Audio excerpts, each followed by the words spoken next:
It is 12 noon on Friday. Happy Friday, everyone. Welcome to this week's episode of State of Real Estate. My name is John Charisma. The show is brought to you by the Tampa School of Real Estate. We're here every Friday, 12 noon Eastern Time, to help you mastermind to grow your real estate business. And we do a lot of episodes about, when you're starting from scratch and you haven't done any transactions yet. And that always seems like it's the most difficult thing to get your first sale. But then, eventually it happens and you realize, oh, well, that actually wasn't that hard. But now that crucial next step from going from an agent that could sell a couple of properties a year to an agent that could have a consistent flow of closings is using your transactions to get more transactions, using your sales to get more sales. The publicity and marketing of what activity you have is so essential to growing your real estate business. So that's what we're talking about today. I'm really excited to bring this episode to you. I'm John Charisma. You're watching State of Real Estate.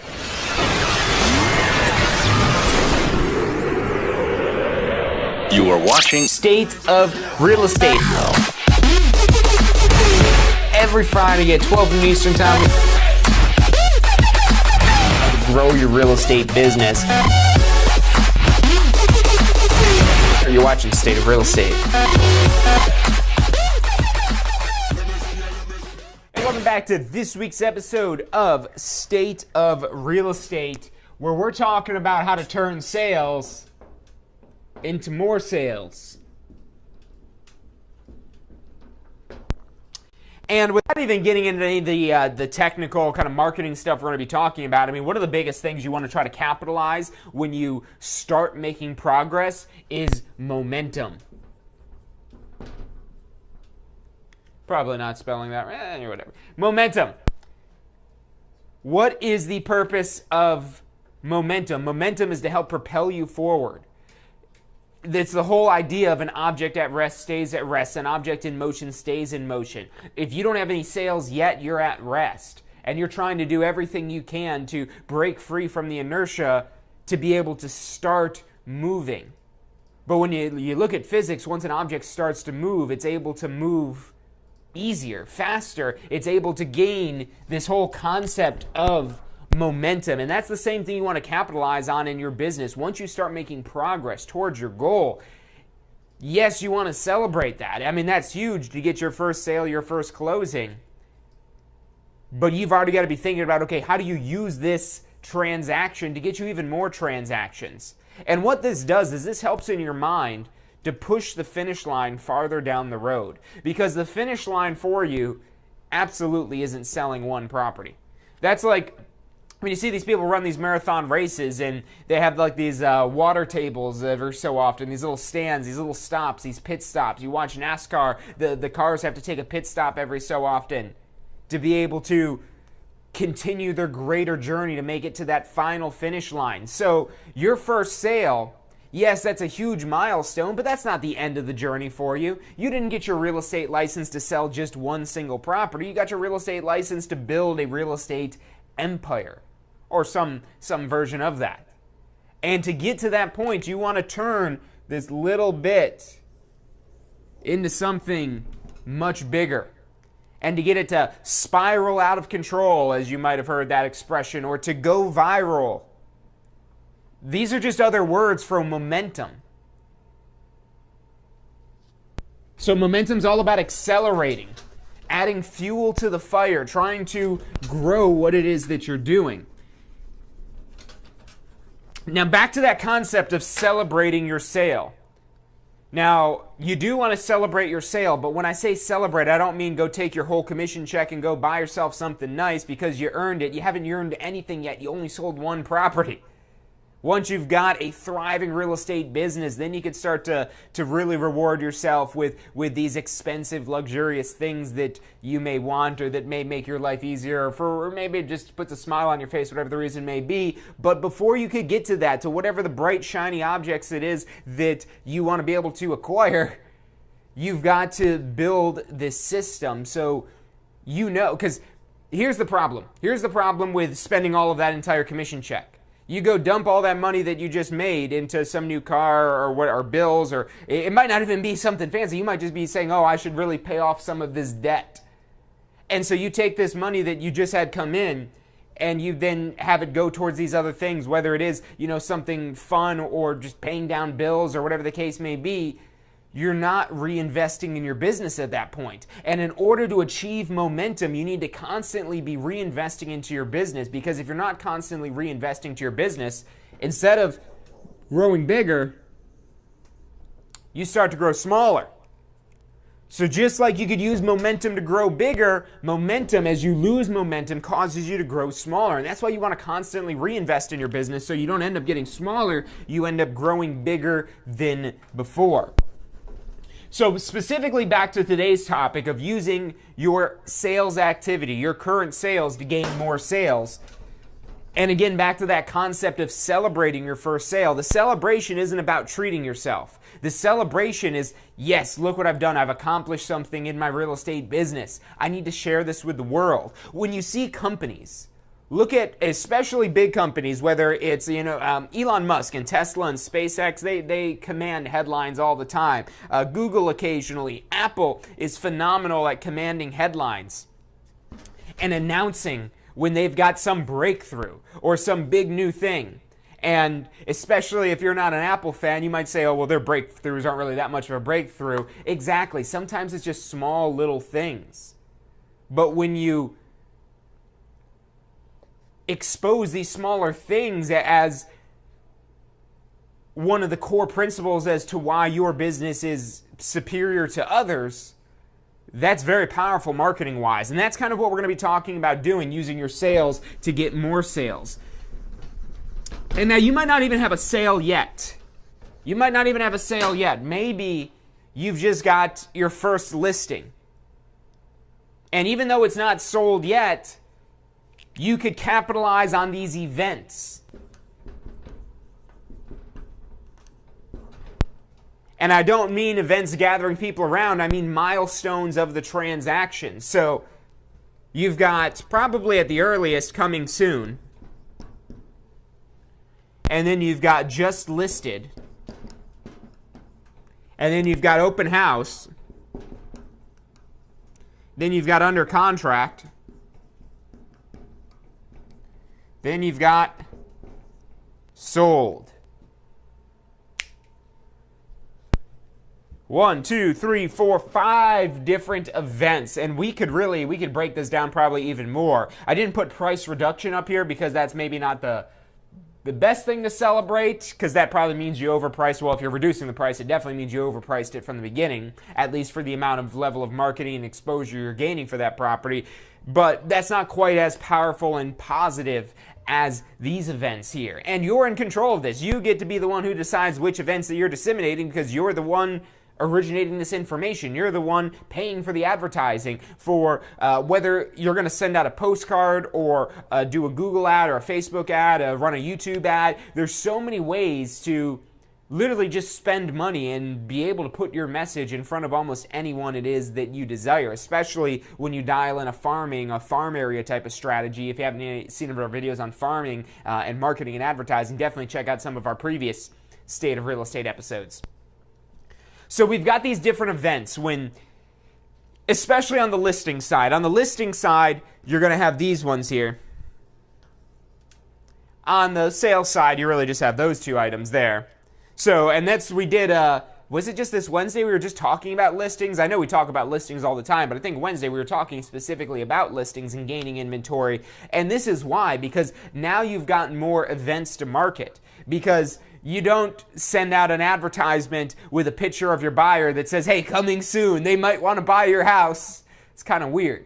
But when you've got a new property for sale, you could send that out and market and advertise that and say, hey, look what we've got coming soon. It's not on the market yet, but we're about to list it. And this works really well because you could just get a good picture of the front of the property and use that as the coming soon, not having the rest of the photographs of the property. And what that would allow you to do is, if you've got a decent enough camera phone, or maybe you even own a digital camera or something yourself, you could take a pretty decent picture of the outside probably. Most of us could do that even just with like an iPhone or something. Just take a decent picture of the outside. That's usually pretty easy to do with a cheaper camera without having any high-end professional equipment or anything like that. And so if you are going to use a professional photographer, you could still have them come in and shoot the rest of the property, which I definitely would recommend that. But you could use your iPhone or whatever just to get yourself a little snippet to be able to advertise coming soon. And that's when you first get this listing agreement that, yes, we want to list the property for sale. Usually when that happens, where you've got a seller committing to listing a property with you, you're not listing it right there that day.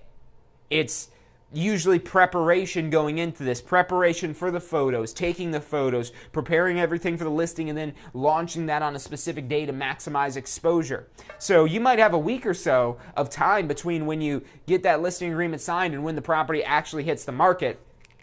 And what this allows you to do is almost have like a little bit of a marketing blitz to build some hype around the coming soon portion of this, and then confirm the hype that, hey, it's here, it's available, it's just listed, and then you could really hit it with another one. Yeah, we've also got an open house going on. And you could literally send these weeks apart. 1 week, second week, third week. You might even want to do these even quicker, because right now a lot of properties in the Tampa Bay area are selling a lot faster than 3 weeks. So you might not even have 3 weeks to be able to market this here.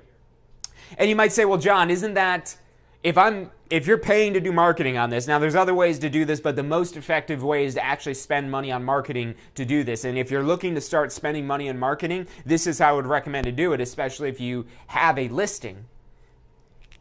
This is almost bombardment. If you're sending somebody 3 pieces of marketing within 3 weeks, and that's what might tell a lot of people to say, oh, I shouldn't do that much advertising. I shouldn't do that much because it's going to cost me too much money. They're going to get sick of seeing my ads and all these other things, that people will talk themselves out of it. And because they're talking themselves out of spending money, they're like, okay, yeah, that's a good decision. Now, if you're buying one of those fancy, cars, planes, helicopters, houses, something that is, optional and a luxury item, in those cases, it might be good to talk yourself out of spending that money. But when you're talking about making an investment, if you're making an investment, that's not the time to talk yourself out of spending the money, because you're not spending the money, you're investing the money. As long as you're going to get a positive return on your investment, that is a very good use of your money. And this is why this is going to give you a much more positive outcome from your advertising efforts, is because you're really doing like a marketing blitz.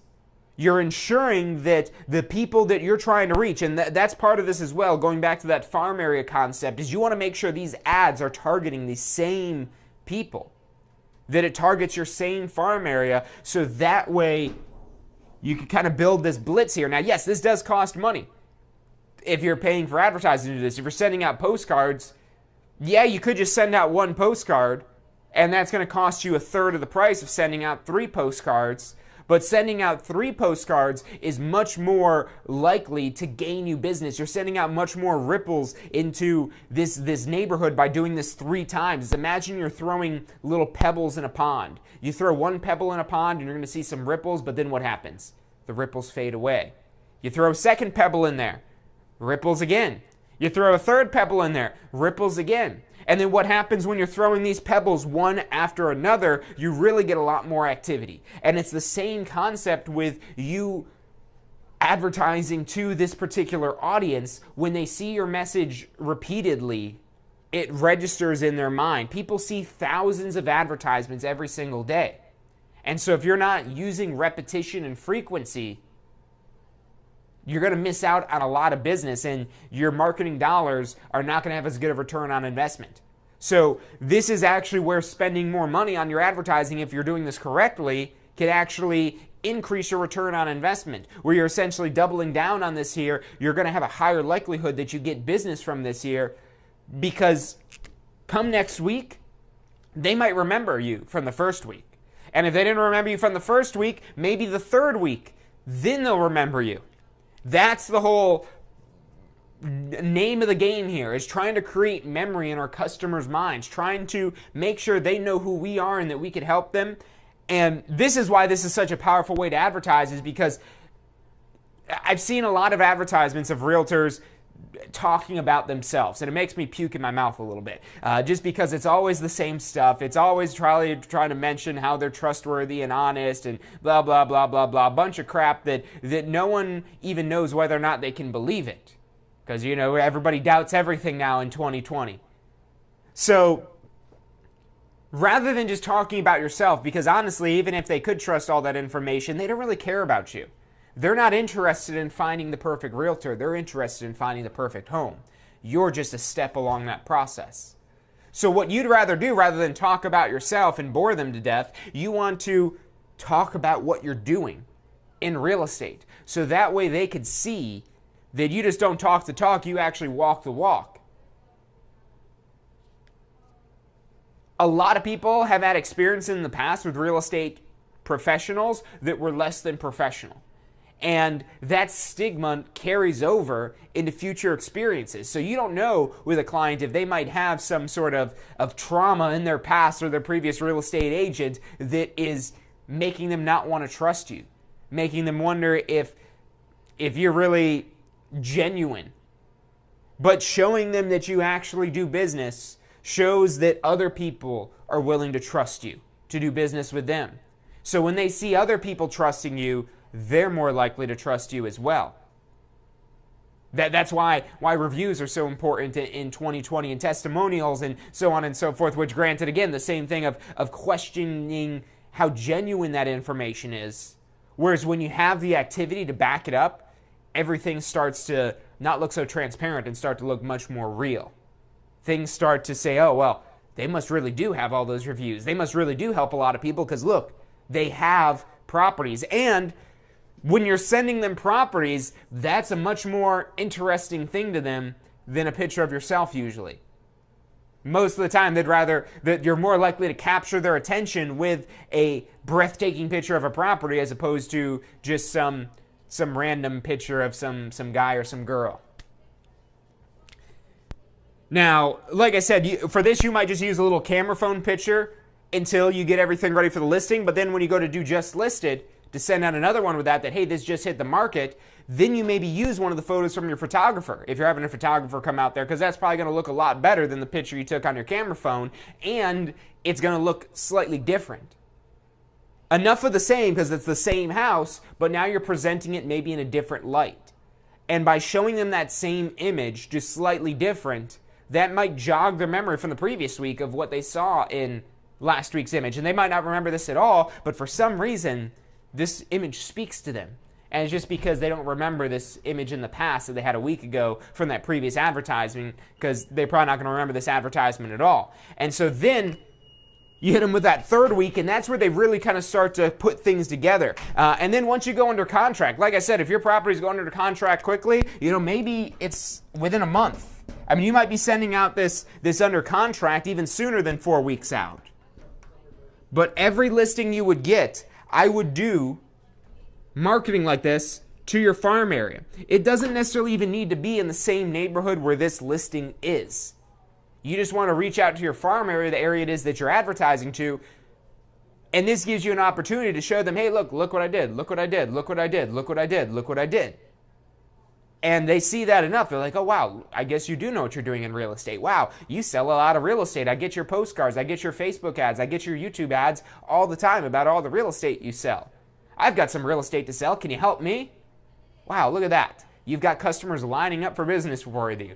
Now, it doesn't quite happen that quickly, but this over time will occur. This is ultimately the end goal that you're trying to cultivate. And it's really, that's where we've talked about when you're advertising and why I don't recommend advertising right away to start your real estate business. Prospecting is usually a much better way to start with your real estate business, just because with advertising, there's the whole budgeting concept of this as well, because you have to spend money when you're advertising. And that money may be in limited supply. And if that money is in limited supply and you don't have the staying power with your advertising, then the advertising you're doing up until you stop advertising is money that's going to waste, because the moment you stop advertising and your messaging stops getting in front of the audience you're trying to build the memory with, to build the connection, to build the relationship with your brand, as you step away from them, they're going to forget about you. Remember that whole spiraling thing? You spiral, yes, to get momentum, but that momentum will die off if you start to ignore this audience. And so that's why you want to use these as opportunities. These are very simple. And this is very duplicatable because every listing that you have, you could literally rattle off each of these 5 events that occur once it goes under contract, then once it gets sold. So let's say, we'll give it maybe 30 days for closing. So we'll say like 8 weeks out is when it gets sold. But now we've hit them with 5 different ads in the matter of about probably 3 months or so.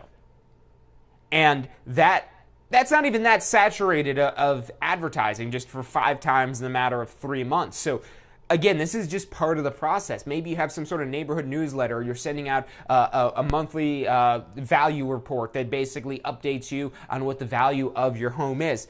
You'd be surprised how many homeowners don't always know the value of their property.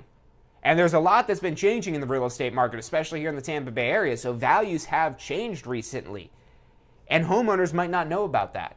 Yes, they could look it up online, but have they? Has anybody else reached out to them with a personalized report of what their property might be worth? Maybe every so often, every 6 months or once a year, you do a more personalized, detailed report, and then every other month you just send out like a more automated valuation.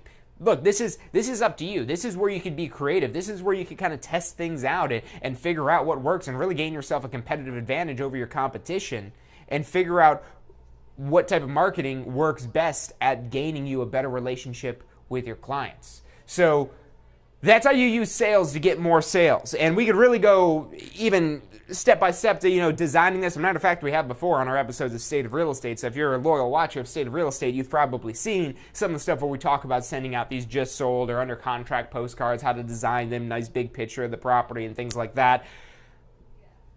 But the whole idea here is just this concept of using your sales. And so if you haven't sold anything yet, you want to go into this with that concept that, okay, I'm going to use this sale to get me even more sales. And again, now see how you've pushed the finish line back. Your finish line isn't just getting that one sale now. You know what the next step is. Okay, I need to try to use this sale to spin off into more sales. And then you use those sales to spin off into even more sales. And the more it is that you do this, you can kind of imagine how this starts to look like, okay, here's one sale that you maybe get 2 sales from. And then from those 2 sales, each of those gets you another 2 sales. And then from those 2 sales, each of those gets you another 2 sales. And see how we've gone from just one sale turning into 2, 4, 6, 8 different sales. And this process continuing as you continue to build this momentum. And again, notice how this is growing or crescendoing here. So that's, again, the name of the game, using your sales, using your activity. And this is it's a way that you almost are able to brag about what it is that you're doing, but you're doing it in a way that's just meant to be informational. You just share information of, hey, look at this house that was just sold. Oh yeah, I happen to sell it. That's kind of the way it is that the theme it is that you have behind this here. So look, that's about all the time it is that we've got for today. If you want to learn more about how to effectively market, how to effectively farm a neighborhood, how to prospect for business if you're not ready to start advertising yet, how to get your first sale, how to work with listing contracts, how to win a listing, how to give a listing presentation, you need to take post-licensing. Your pre-licensing course doesn't teach you that information. Your pre-licensing course is focused on laws and rules.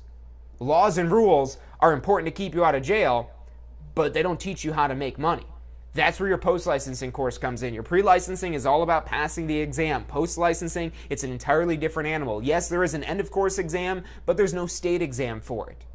And in this course, we've got this available both in classroom courses. We have limited classrooms available. So if you are interested in signing up for a classroom, call us right away because the ones we have available are almost completely full right now because we do have limited seating available in those. But we do also have a live stream format as well where you could literally take your post-licensing course, watch it as if you're there in class with the instructor from anywhere in the world that you have an internet connection. So whether you're home, at your office, whatever the case may be, we ship you out a physical copy of the textbook and you're going to learn about these real-world business concepts that are going to help you grow your real estate business. So if you're ready to sign up for that, call us 813-333-2676. Again, that's 813-333-2676. Did I mention this is a requirement that if you don't do this, you're going to lose your real estate license? Your post-licensing course, if that's not done by your first renewal, your license goes null and void. So not only does this help you grow your business, but it's actually required by the Florida Real Estate Commission. So you're going to have to do this course sooner or later.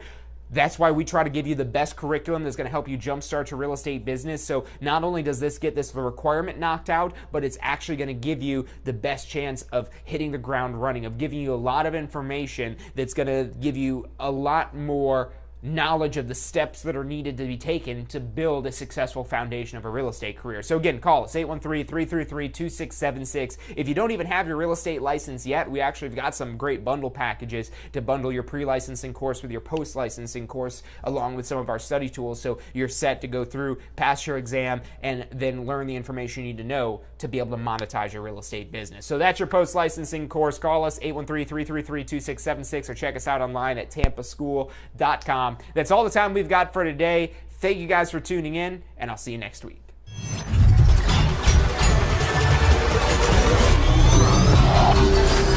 The most powerful tool to study for your real estate exam is the Question Simulator from Tampa School of Real Estate. We've used our years of experience in preparing students for the Florida real estate exam to bring you the most powerful exam study tool available.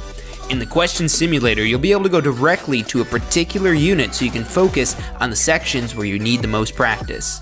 We have also included the percentages of each unit so you know which units are the most important for your real estate exam. Every question will immediately give you detailed feedback, which is almost always more important than the question or the answer themselves. After completing all the questions in a particular unit, you can go through question by question and review any that you've gotten wrong. You could also print out a report at the end of each quiz. The Question Simulator from Tampa School of Real Estate is 100% mobile compatible, so you can practice with test questions anywhere you have your phone with you. Enroll now at questionsimulator.com and get ready to pass your exam. State of Real Estate. Every Friday at 12 noon Eastern Time. Grow your real estate business.